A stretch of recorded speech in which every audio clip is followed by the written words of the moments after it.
आदरणीय अभिभावक और प्यारे बच्चों, नमस्कार। एक बार फिर जीआईएस ऑनलाइन कक्षा में आपका हार्दिक स्वागत, अभिनंदन। मैं राजेंद्र प्रसाद गरवा।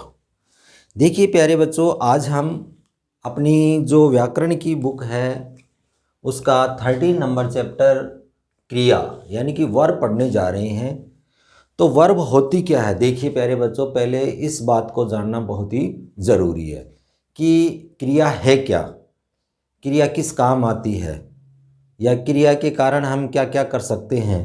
तो इस प्रकार हर चीज़ को जानना बहुत ज़रूरी है। तो हमें सबसे पहले क्रिया जाननी बहुत ही ज़रूरी कि क्रिया होती क्या है।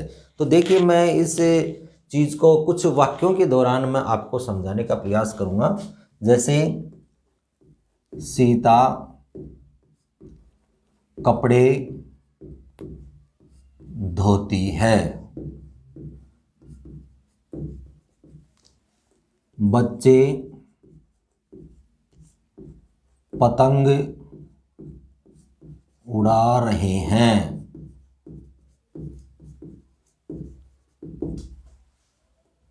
राम विद्यालय जाता है,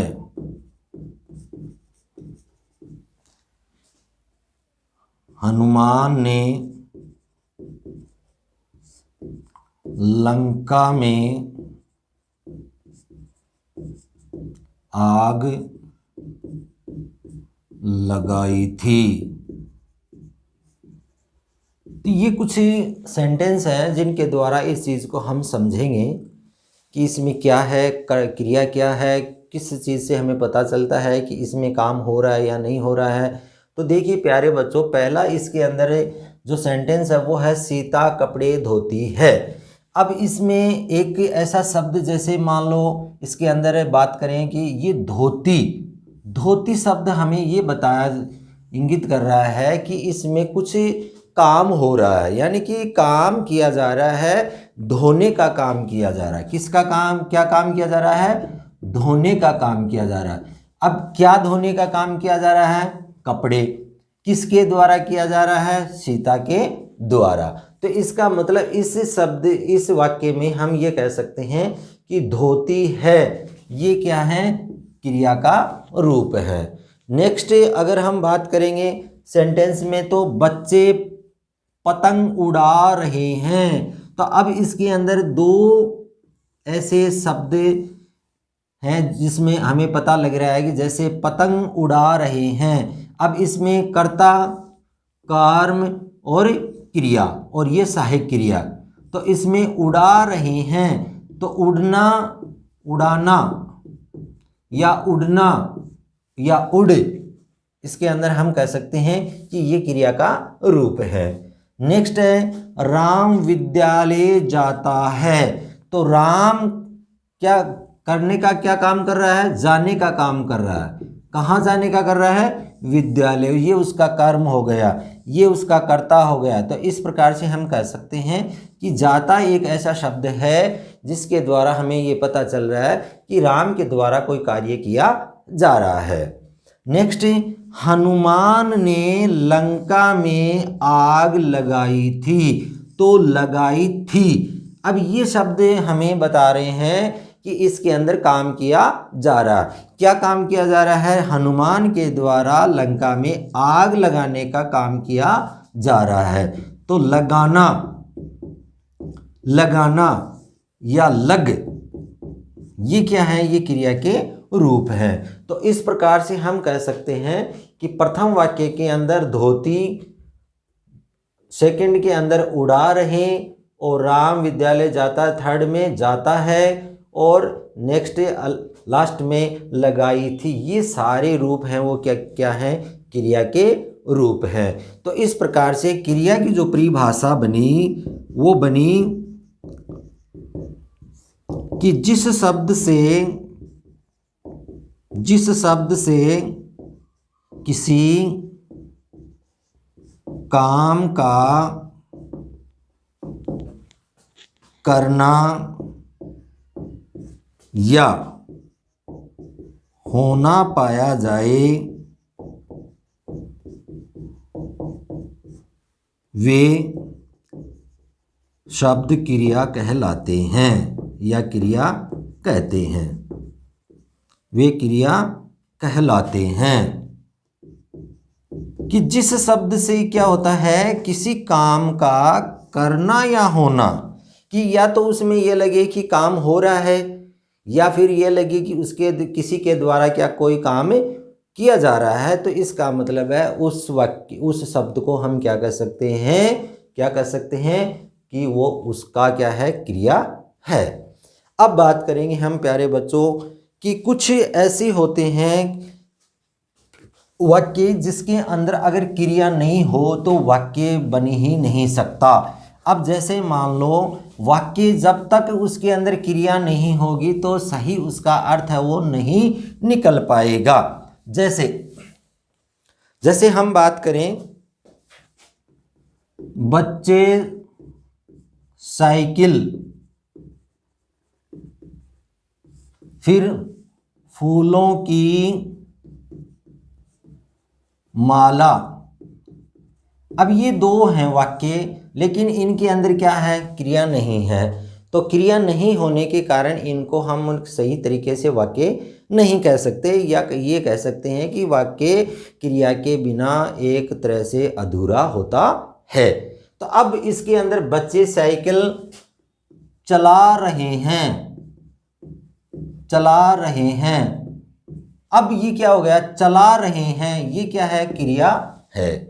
तो ये क्रिया है, इसलिए अब ये वाक्य क्या बन गया, एक शुद्ध वाक्य बन गया। नेक्स्ट, फूलों की माला। अब फूलों की माला लेकर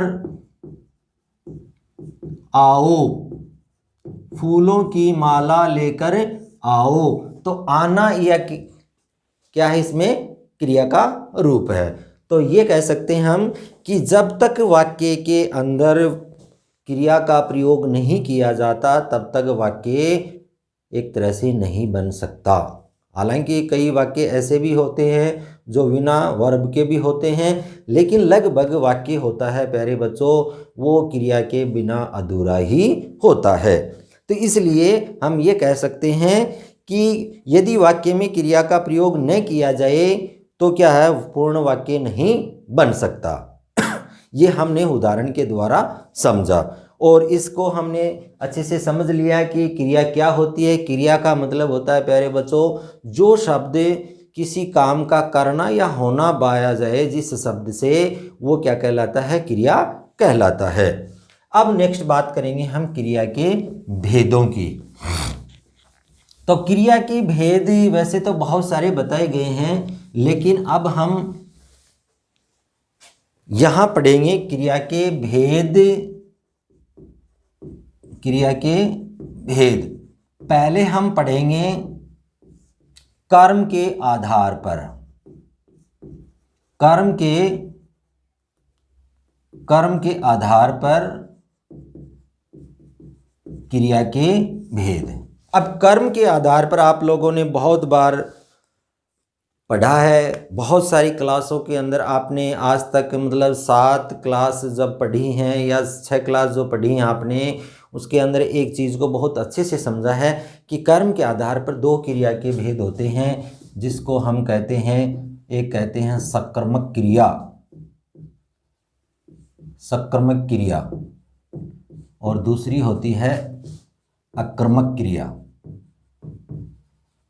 कि सकर्मक क्रिया और अकर्मक क्रिया ये 2 भेद होते हैं कर्म के आधार पर। अब कई बच्चों के डाउट हो जाता है कि सर अने क्रिया के भेद कितने होते हैं। तो क्रिया के भेद होते हैं प्यारे बच्चों अलग अलग होते हैं। हम यहाँ केवल कर्म के आधार पर क्रिया के भेद पढ़ने जा रहे हैं, जिसके अंदर मैंने आप लोगों को बताया है कि क्रिया कर्म के आधार पर 2 प्रकार की होती हैं, एक होती है सकर्मक क्रिया और एक होती है अकर्मक क्रिया। अब पहले हम सकर्मक क्रिया के बारे में जानेंगे कि सकर्मक क्रिया क्या होती है। तो देखिए सकर्मक क्रिया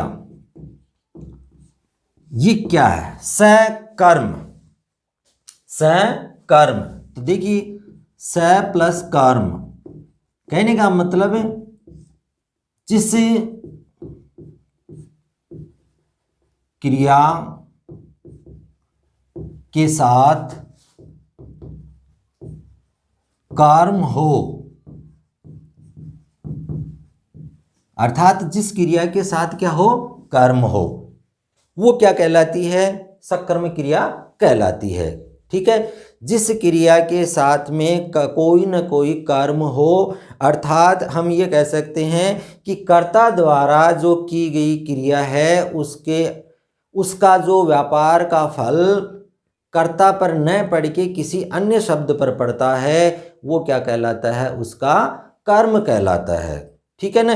तो अब उसको हम कहते हैं सकर्म क्रिया, कि जिस क्रिया के साथ कर्म हो, यानी कि कोई ना कोई कर्म हो, या फिर हम ये कह सकते हैं अर्थात कर्ता द्वारा की गई क्रिया के व्यापार का फल किसी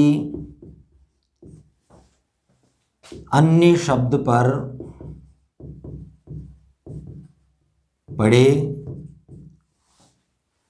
किसी अन्य शब्द पर पड़े, यानी कि कर्ता पर न पड़े, कहने का मतलब कि उस कर्म के ऊपर पड़े, तो वो क्या कहलाती है, पड़े सकर्म क्रिया कहलाती है।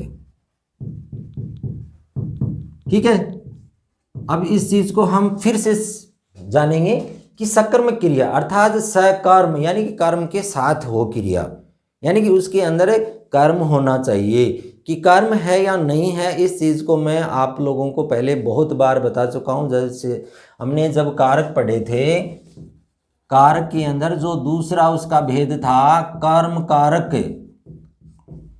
कारक था, उसके अंदर मैंने आप लोगों को कारक के अंदर मैंने आप लोगों को बताया था कि कैसे हम क्या कर सकते हैं, कि किसी क्रिया का क्या कर जान सकते हैं कि उसमें कर्म है या नहीं है, कि क्रिया के साथ कर्म है या नहीं है, इस चीज़ की हमने वहाँ जानकारी प्राप्त की थी। लेकिन फिर भी मैं ये बता रहा हूँ प्यारे बच्चों, अब हम इस चीज़ को फिर से जानेंगे कि होती क्या है वास्तव में। जैसे कोई भी चीज़ के साथ में कर्म है, जिस वाक्य में कर्म है या नहीं है, उस चीज़ को हम यहाँ अच्छे से जानेंगे।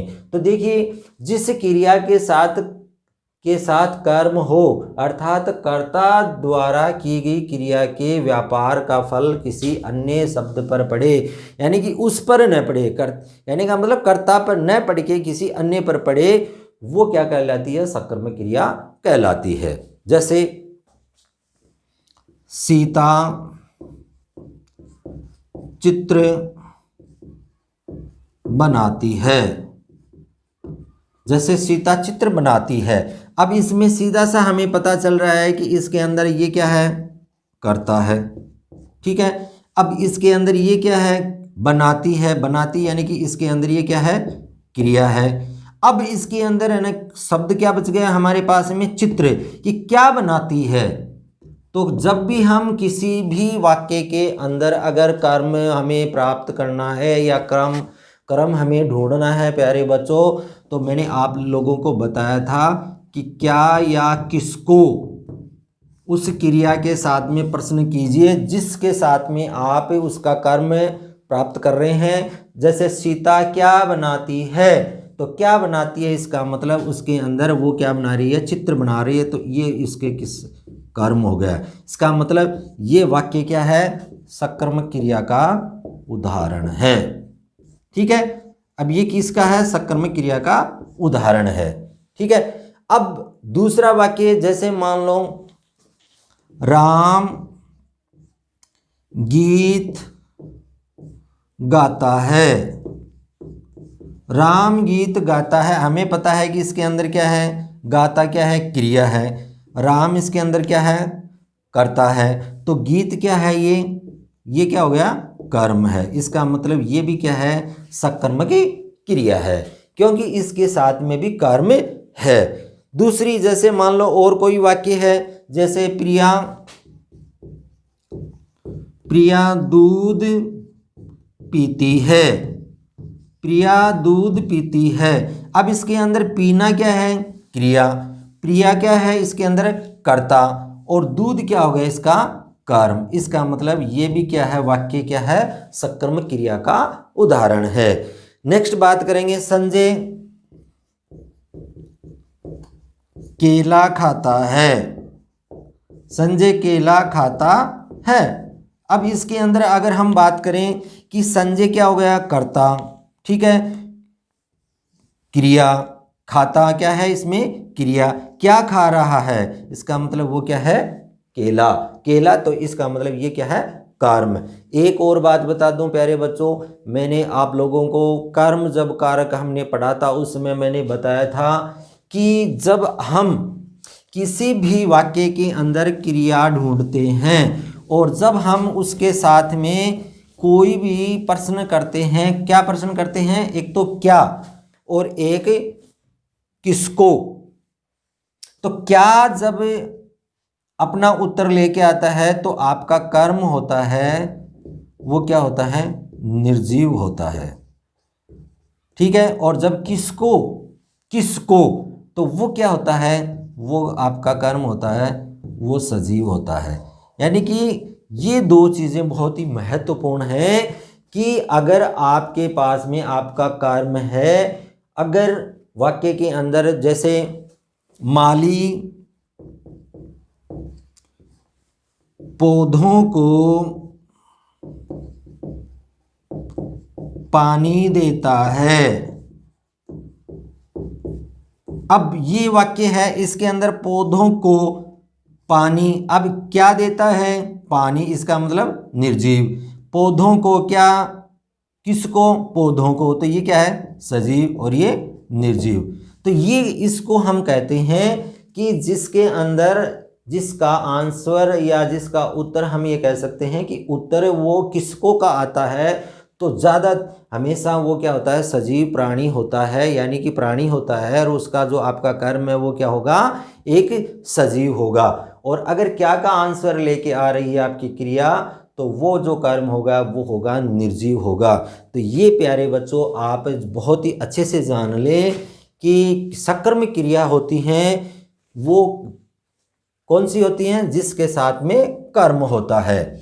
अब बात करेंगे हम इसके अंदर कि सकर्म क्रिया के भी दो भेद बताए गए हैं। कितने भेद बताए गए हैं? दो भेद बताए गए हैं सकर्म क्रिया के।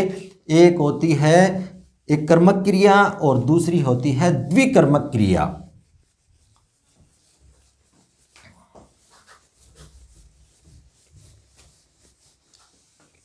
देखिए इस चीज को अच्छे से समझें। अभी हम क्या पढ़ रहे हैं? केवल हम सकर्मक क्रिया ही पढ़ रहे हैं।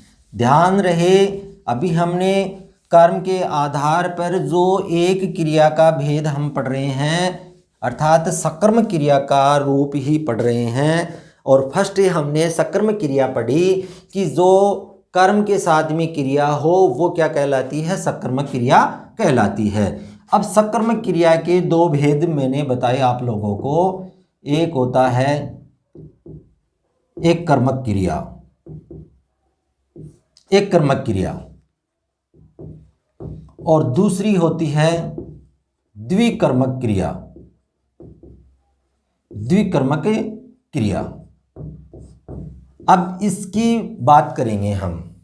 इसमें आगे हम ये चीज पढ़ेंगे कि एक कर्मक क्रिया क्या होती है, द्विकर्मक क्रिया क्या होती है। तो देखिए प्यारे बच्चों कि अगर हम जाने कि एक कर्म के साथ क्रिया हो, कहने का मतलब यही है एक कर्म के साथ क्रिया हो। प्यारे बच्चों हम ये कह सकते हैं कि जिस क्रिया के साथ में एक कर्म है या सिंगल कर्म है वो क्या कहलाती है? एक कर्मक क्रिया कहलाती है। और जिस क्रिया के साथ में दो कर्म हो, यानी कि दो कर्म हो, उसमें क्रिया के दो कर्म के साथ कर्म के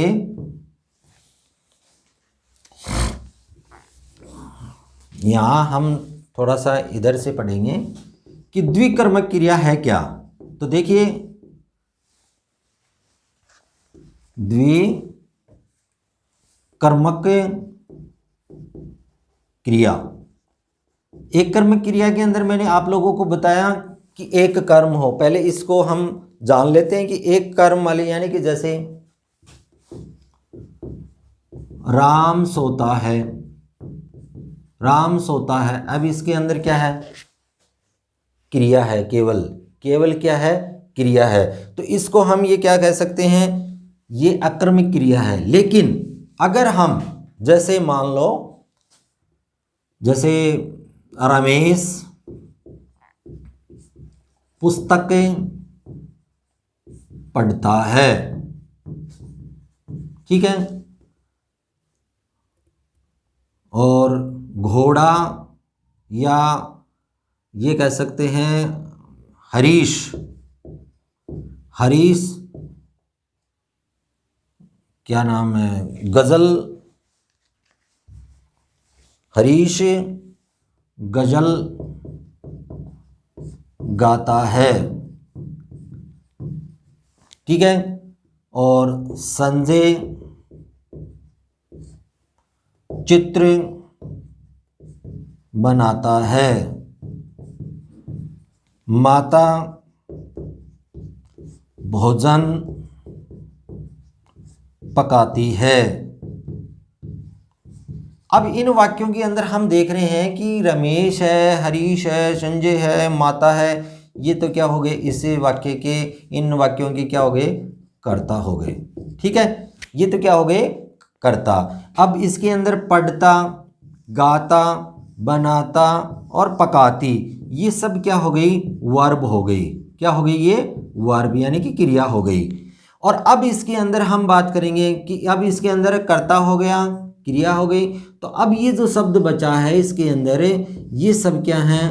कर्म हो गए। जैसे रमेश पुस्तक पढ़ता है, क्या पढ़ता है? पुस्तक पढ़ता है। हरीश क्या गाता है? गजल गाता है। संजय क्या बनाता है? चित्र बनाता है। माता क्या पकाती है? भोजन पकाती है। तो ये जो सारे के सारे शब्द हैं वो क्या कहलाते हैं? कर्म कहलाते हैं। और इसके अंदर हम प्यारे बच्चों देख रहे हैं कि केवल एक ही कर्म है। इन वाक्यों के अंदर क्या है? एक ही कर्म है। इसलिए इनको हम क्या कह सकते हैं? एक कर्मक क्रिया कह सकते हैं, क्योंकि इस क्रिया के साथ में केवल एक ही कर्म है, इसके अलावा और कोई वाक्य के अंदर कोई शब्द ही नहीं है। तो इसलिए हम ये कह सकते हैं कि इसके अंदर ये क्या है? ये सारे उदाहरण हैं वो किसके हैं? एक कर्मक क्रिया के उदाहरण हैं। तो ये था हमारा एक कर्मक क्रिया की बात। अब इसके बाद में हम जानेंगे कि द्विकर्मक क्रिया क्या होती है। द्विकर्मक नाम से ही पता चल रहा है कि जिस क्रिया के साथ कितने कर्म हो? दो कर्म हो। जिस क्रिया के साथ एक से अधिक, ठीक है, एक से अधिक कर्म हो, यानी कि उसके अंदर अर्थात दो कर्म होते हैं। जिस क्रिया के साथ एक से अधिक अर्थात दो कर्म होते हैं वे क्या कहलाते हैं? द्विकर्मक क्रिया कहलाते हैं। जैसे अभी हमने एक छोटा सा उदाहरण पढ़ा था, फिर से हम उस चीज को दोहराएंगे। अब जैसे माता बच्चे को